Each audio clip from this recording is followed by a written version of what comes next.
bonjour, c'est Marc Harriman et bienvenue sur le meilleur logiciel au monde de photogrammétrie, et ce logiciel est donc Agisoft Professionnel. Si vous ne connaissez pas ce logiciel, il fonctionne, c'est vrai, c'est important de le dire, avec un programme Python. Un programme Python, vous savez, peut accomplir énormément de tâches. Un programme Python possède énormément de possibilités. Le Python est le programme en or de tous les programmes informatiques. On peut tout faire avec du Python. Ce logiciel, Agisoft Professionnel, n'est pas gratuit et c'est bien dommage. Mais vous aurez peut-être, et je le pense, une version d'essai de 8 jours ou de 30 jours. Renseignez-vous auprès du diffuseur. La photogrammétrie ou la photométrie est très intéressante car elle permet à partir de photographies de reconstituer n'importe quelle chose en 3 dimensions. Ça peut être un objet, ça peut être une personne, et oui, il est possible de vous reconstituer complètement en 3 dimensions et pour ça il n'y a pas besoin de beaucoup de photos. Prenons le traitement et ajoutons des photographies. L'interface s'ouvre. Ici, de Kermit la grenouille, un personnage populaire dans le monde entier, je possède 11 clichés photographiques. Donc je vais les entrer dans le logiciel. Ça a été assez vite. Le moins qu'on puisse dire, vous avez vu, j'ai pas eu beaucoup à attendre. Je peux visualiser en plein écran ces photos de Kermit la grenouille. Regardez bien, chaque photo possède un léger décalage. C'est la photométrie. Dans le mot photo et métrie, vous avez justement ce décalage. Mais parfois, même quand vous prenez des photos qui sont absolument impeccables, je dois reconnaître qu'on peut faire des petites erreurs qui sont très légères. Et évidemment, le programme Python risque de refuser 1 ou 2 photos. Et ça, de toute façon, ça vous arrivera tout le temps, parce que nous sommes avant tout, je parle des êtres humains sur la Terre, nous sommes avant tout non des ordinateurs, mais des créatures terrestres.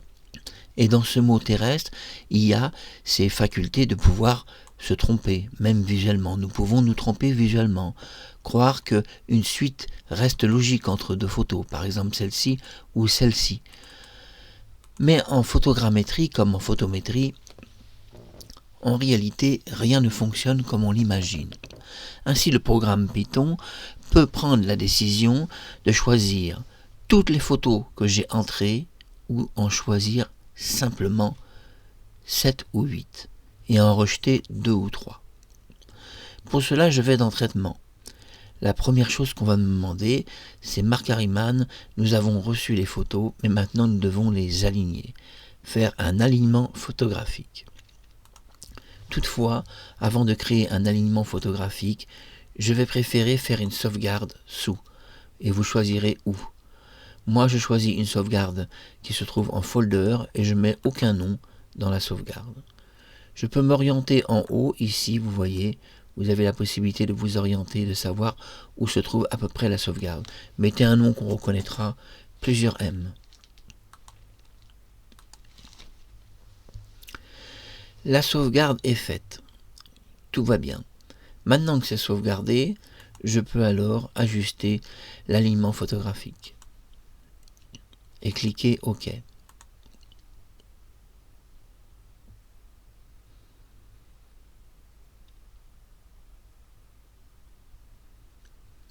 Certaines photos n'ont pas réussi à s'aligner. On ne va pas réinitialiser, c'est normal. Comme je l'ai expliqué, malheureusement, c'est vrai que certaines des photos pourront ne pas être alignées. C'est tout à fait naturel. Nous avons une vision qui est parfois différente de l'informatique. Nous voyons qu'un nuage de points s'est créé. Vous voyez des points de toutes les couleurs. Notre Kermit la grenouille se trouve déjà ici. Mais rien n'est assemblé vraiment. Ces points sont juste des marques. Ce logiciel de Agisoft professionnel et sans doute le plus rapide du monde. Nous avons vu que les points ont été créés très rapidement. C'est pas le cas d'un logiciel comme Meshroom qui peut prendre 6 ou 7 heures. Ici, nous allons réaliser une Kermit la grenouille en très haute définition, en Ultra HD, en quelques minutes seulement. Aucun logiciel ne propose ça en 3 dimensions. Agisoft est l'unique logiciel qui va vous proposer une perfection de votre 3D en très très peu de temps. Un gain de temps extraordinaire. Mais un logiciel payant, attention. Soyez prudents, ne vous embarquez pas dans des frais. Nous voyons que le traitement a été fait, je vais pourtant ordonner une sauvegarde, je fais enregistrer. Maintenant, je retourne dans traitement. J'ai construire le nuage de points, construire un modèle tuilé, construire un maillage. Je vais marquer construire le nuage de points. En effet, même si vous avez des points, ils ne sont pas réellement construits. Non, maintenant il doit procéder à une véritable construction point par point. La construction ne sera pas forcément très longue, bien que les photos sont en haute définition. Nous sommes à 17% et nous allons attendre tranquillement la construction. Je peux faire cette vidéo en une seule prise, je n'ai pas besoin de faire de pause, tout simplement parce que le logiciel est quand même très rapide. Kermit la grenouille est donc un personnage très populaire par le Muppet Show, tout le monde le sait. Cette série américaine qui a fait un triomphe et qui marche encore aujourd'hui après 40 ans qu'elle a été créée, bientôt 50. Ce personnage de Kermit fascine encore et j'ai voulu créer une 3 dimensions. À partir de 11 photographies seulement. Nous voyons que dans les 11 photographies, l'ordinateur en a choisi 10. Il en a rejeté une. La raison peut-être est que le plan était un peu trop éloigné, et c'est vrai que nous voyons que la photo qui est rejetée ne possède pas de validation. Regardez plus bas, et cette photo se trouve en position 9. Cette position 9, en effet, la photo est un peu trop éloignée par rapport aux autres photos. Et en fait, la photo a été ratée à cause de son éloignement. L'ordinateur l'a donc refusée. Si cette photo avait été prise de plus près, elle aurait été acceptée. L'important est de comprendre ce qu'est la photométrie. La photométrie est un ensemble de photos que vous allez prendre d'un objet en 3D ou même de vous-même. Vous pouvez procéder avec une seule caméra vidéo ou un seul appareil photo ou procéder autrement avec des multiples caméras. Si vous utilisez des multiples caméras, elles doivent tous être connectées et vous devez, avec un clic, toutes les assembler et alors vous pouvez faire une photométrie en un seul clic avec toutes les caméras. Vous pouvez acheter 11 vraies caméras. Bon, ça va vous coûter cher, mais en un seul clic, vous aurez toutes les photos de prise de n'importe quoi en 3D. Toutefois, avec une caméra, en la repositionnant vous-même de vos mains, vous pourrez tout à fait réaliser une belle photométrie et nous voyons que manuellement, au coup d'œil, une seule photo a été refusée. Ce qui veut dire que sur 11 photos, j'ai eu qu'un seul échec. Mais avec 10 photos, c'est suffisant pour faire une belle photométrie. C'est fait, le nuage de points est construit. Cette fois-ci, nous en sommes certains. Mais c'est pas fini, même s'il est construit, nous allons devoir encore travailler le modèle. Nous allons construire un modèle orthomosaïque et nous allons cliquer OK. Nous allons faire dans le traitement construire un maillage. Nous pouvons construire un maillage. Donc nous allons construire un maillage. Le traitement du maillage a commencé et il est quand même important d'effectuer divers traitements. Il y a une diversité de choses. Il existe le fil de fer, il existe le maillage. Le maillage, le voilà. Le maillage va vous donner une photographie en 3D de Kermit la grenouille, mais nous voyons que c'est de la vraie 3D, vous voyez les mains sont en avant.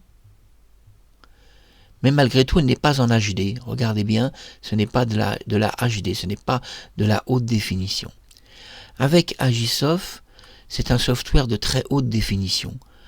Nous allons alors cliquer sur fermeture des photos, ce qui va nous permettre, fermeture des données, ce qui va nous permettre d'avoir un Kermit un peu plus gros. Regardez un petit peu, vous voyez la 3D, elle existe, elle est réelle. Mais voilà, c'est pas très net et certains logiciels comme Meshroom sont capables de faire cela, mais en un temps assez long, parfois 5 heures, 6 heures. Ici, tout s'est fait en quelques minutes. Et maintenant, je vais demander, puisque le maillage est construit, je vais demander la texture. La texture se fait après le maillage. Cliquons sur texture. Là, le procédé est un tout petit peu plus long et je vais me permettre de vous parler un petit peu. Pendant que la texture s'établit, je vous parle. La photométrie a été connue, c'est vrai, avec le logiciel gratuit Meshroom. Mais Meshroom possède certaines imperfections, la lenteur de son système. Quoique en GPU, il serait très rapide. Mais là, soyons clairs. Le logiciel Agisoft professionnel fonctionne avec du CPU d'ordinateur. Il n'a pas besoin de GPU. Mais alors pourquoi, si ce logiciel fonctionne avec du CPU, il préfère le CPU au GPU? Parce que je l'ai déjà expliqué dans d'autres vidéos, le CPU a une qualité finale qui est absolument extraordinaire. Et le fabricant du logiciel Agisoft le sait, et donc il a choisi le CPU comme mode d'entraînement, car c'est un entraînement en 3D que vous voyez, un mode d'entraînement direct. Pour la conception de votre premier OBJ. Un OBJ est une imagerie 3D qui sort par un fichier et qui sera compatible sur Windows. L'OBJ aura l'avantage d'être repris par divers logiciels de Windows. Windows 10 possède des logiciels de 3 dimensions remarquables qui sont offerts avec le système d'exploitation. Ainsi, l'OBJ sera compatible avec divers logiciels aussi que vous trouverez sur divers sites. Il y a, c'est vrai, on doit le dire, beaucoup de logiciels gratuits qui sont capables de lire des OBJ. Mais Agisoft est un logiciel payant, professionnel 2.2, une belle version. Je pense que vous aurez une version de démonstration qui vous sera proposée par le site peut-être de 8 jours ou de 30 jours. Regardez bien, moi je dispose de la version définitive et complète. C'est-à-dire une version à vie, pour toute la vie. Et ça, c'est appréciable. Ici, nous voyons que la construction va être un tout petit peu plus longue. Pourquoi? Parce que je ne suis pas en simple maillage. Je suis en une demande de haute définition de la 3 dimensions. Ainsi, nous voyons que nous sommes quand même à 64%. Alors, on ne doit pas s'inquiéter. On peut voir le timing, et ça c'est très important car ce logiciel propose le timing que ne propose pas, ou du moins je ne l'ai pas vu sur Meshroom. Meshroom vous donne pas, si vous voulez, un schéma complet du temps qu'il reste ou qui s'établit, alors que sur Agisoft nous voyons 64%, 2 minutes 35 que nous avons lancé l'imagerie 3D en haute définition pour construire l'OBJ final, et on nous explique que on doit encore un petit peu attendre. Et là, le temps est incertain. 1 minute 33, 1 minute 34, vous voyez, 35, le logiciel monte, ne sait pas trop. Le fait que j'enregistre mon micro et aussi une screen capture fait que, évidemment, cela ralentit le processus final. Donc le logiciel va être un petit peu moins rapide, car je fais d'autres choses. Nous attendons donc cette construction 3D.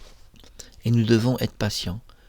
Nous sommes à 64%, nous sommes plus dans un simple maillage, mais nous sommes en haute définition, et donc cette Kermit la grenouille, au lieu d'avoir une définition faible de 3D, va avoir de la très haute résolution 3D. C'est la raison pour laquelle le logiciel Agisoft professionnel est payant, car il propose en effet de la très belle qualité visuelle et de magnifiques OBJ en sortie. D'ailleurs, il est imbattable aussi sur tous les choix de 3 dimensions qu'il vous propose. Vous avez sur Agisoft professionnel énormément de choix de la 3D, énormément de sorties possibles. Vous avez presque tous les formats qui existent, et s'il y en a qui n'existent pas, de toute façon, l'OBJ est le format universel. Nous voyons que ça avance bien, 91%. Ça fait 4 minutes que j'ai demandé la construction du modèle final.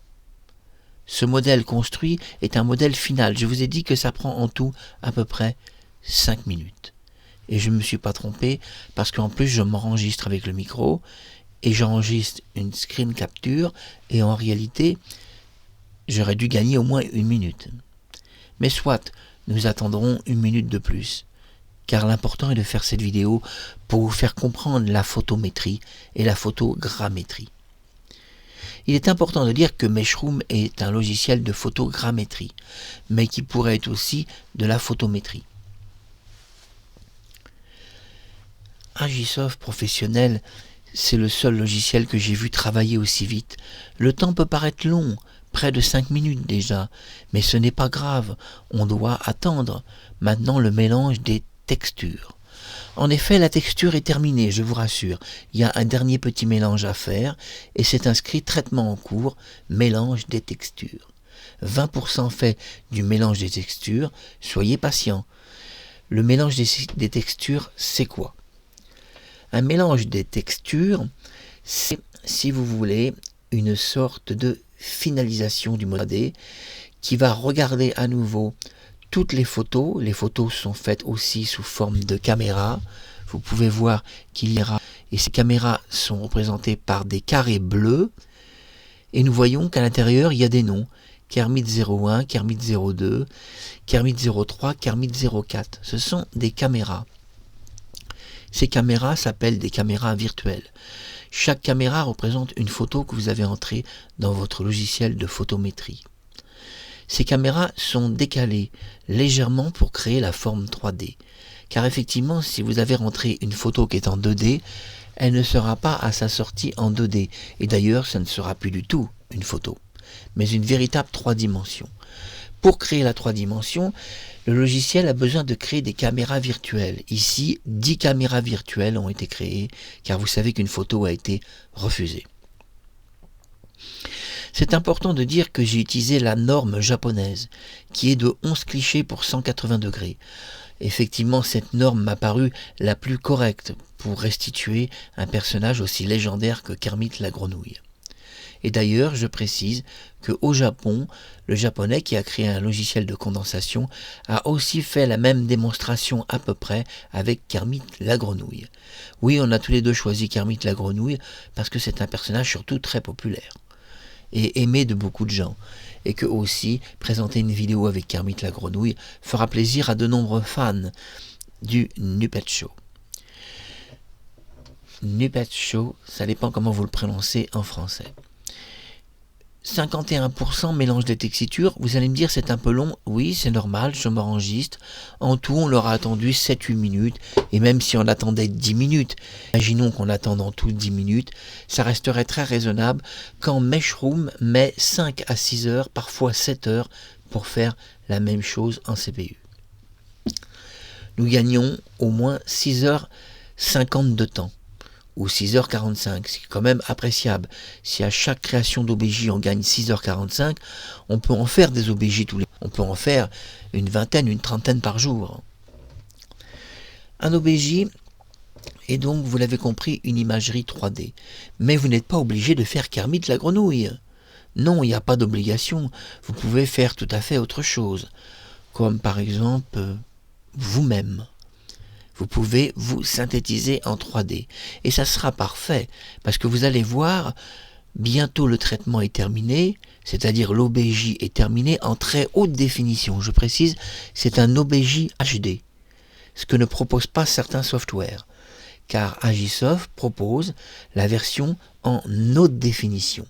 Donc la haute définition est réelle. C'est un logiciel que je confirme comme réel, qui fonctionne très bien et qui a un réel HD, un réel rendu des mélanges de textures en très haute définition.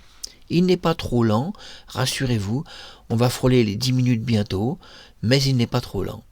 61% de mélange des textures, nous devons encore un peu attendre, on nous parle de 2 minutes 13 pour que la tessiture soit complètement terminée. Quand la tessiture sera terminée, notre OBJ sera terminé. Alors nous patientons et je vous parle pendant ce temps-là. Les caméras virtuelles, évidemment, ne sont pas des vraies caméras. Pourquoi les appelle-t-on des caméras virtuelles alors?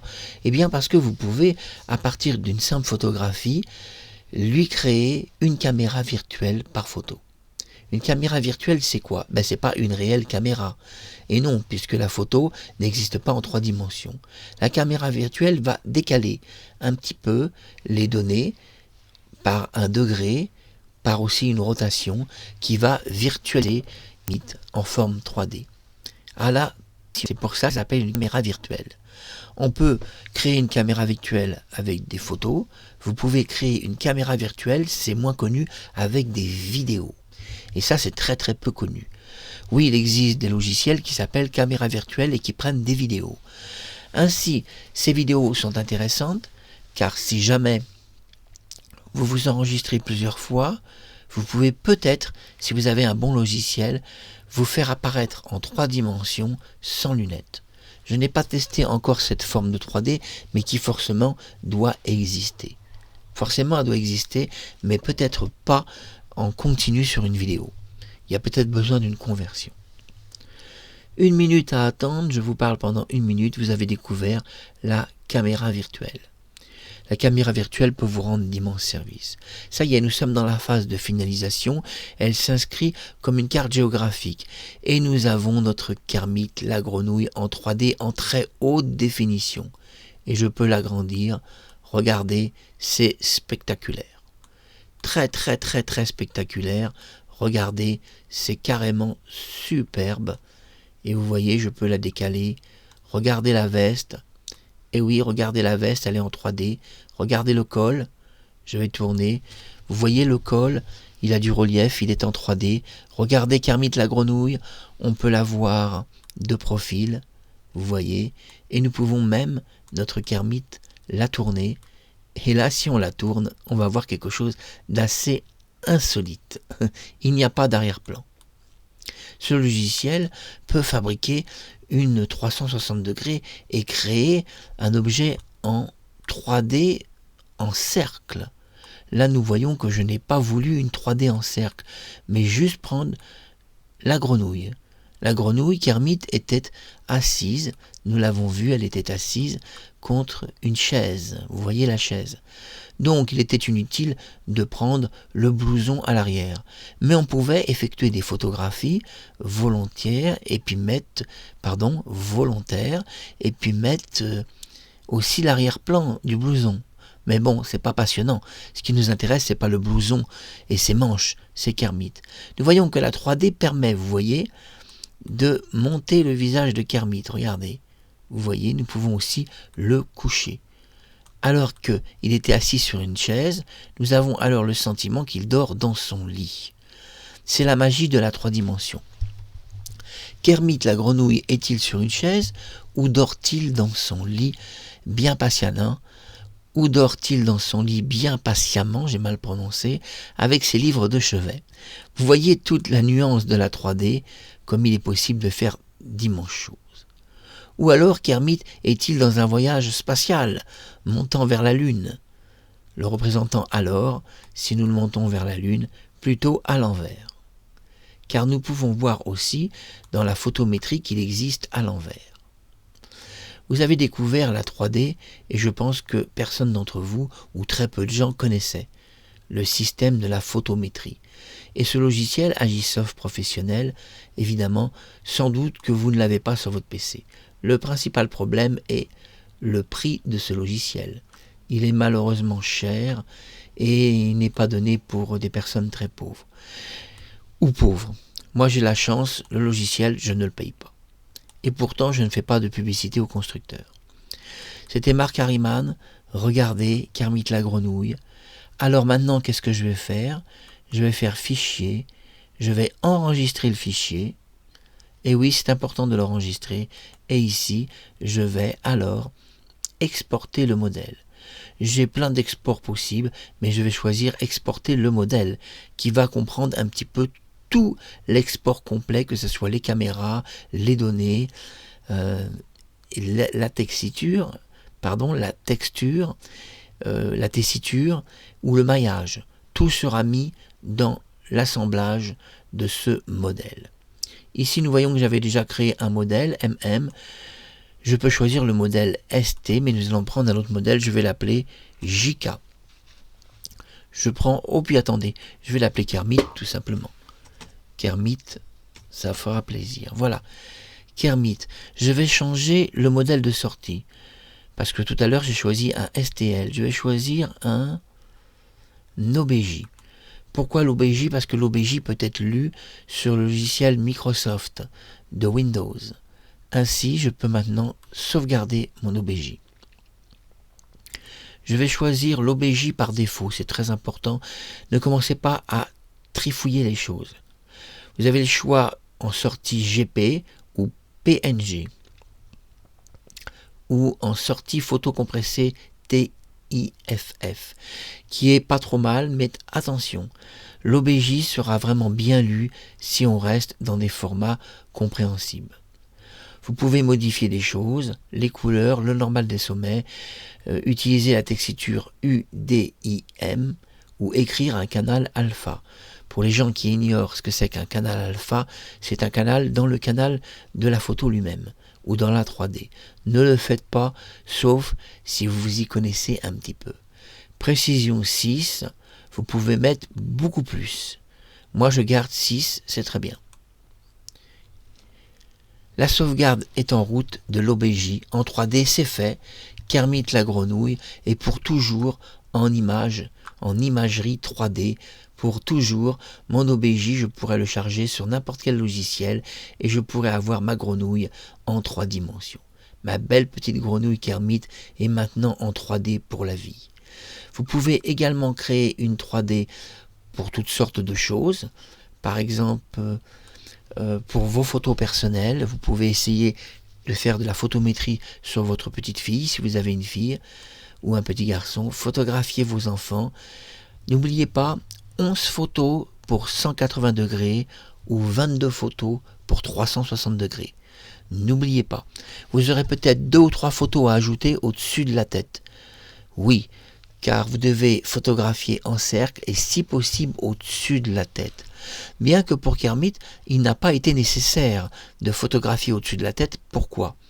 Tout simplement parce que la photométrie, même si elle a été prise de face, montrait un dessus de la tête de Kermit.